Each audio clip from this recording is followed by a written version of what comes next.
जी हाँ, वह राज कुछ और नहीं बल्कि यह है कि सावी विला इसलिए बनाया गया क्योंकि यहाँ दिग्विजय की बेटी सावी रहती थी। लेकिन अब वह इस दुनिया में नहीं है।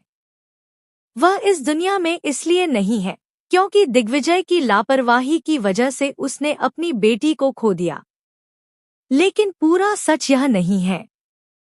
आपने शुरू से ही देखा है कि जितनी भी मौतें हुई हैं, चाहे वह शाह हाउस में हो या कोठारी परिवार में, आखिरकार उसका इल्जाम अनुपमा पर ही आया है।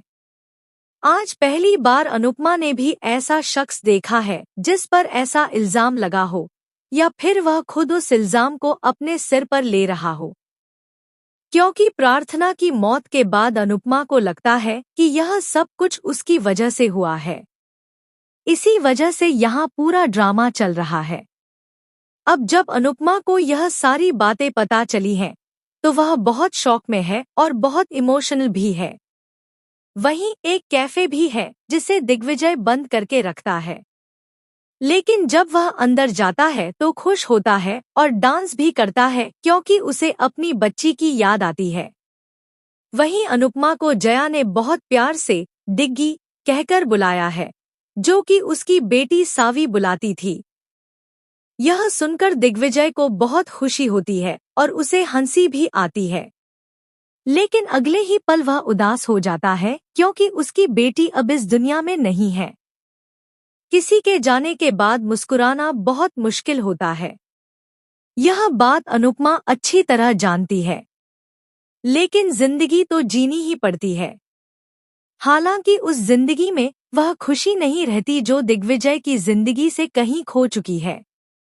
लेकिन अब वही खुशियां वापस अनुपमा लेकर आएगी। जी हाँ दोस्तों, फाइनली अनुपमा ही वह शख्स बनने वाली है जो दिग्विजय की जिंदगी में फिर से पुराना प्यार और पुरानी खुशियां लेकर आएगी। आने वाले ट्विस्ट में आपको देखने को मिलेगा कि दिग्विजय ही अनुपमा का सहारा बनेगा।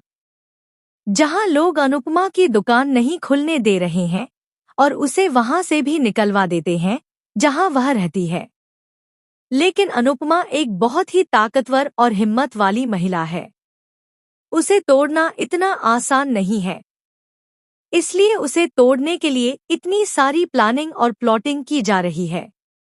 लेकिन दिग्विजय वही शख्स है जो अनुपमा को एक नई राह दिखाएगा और जीने का एक नया तरीका सिखाएगा।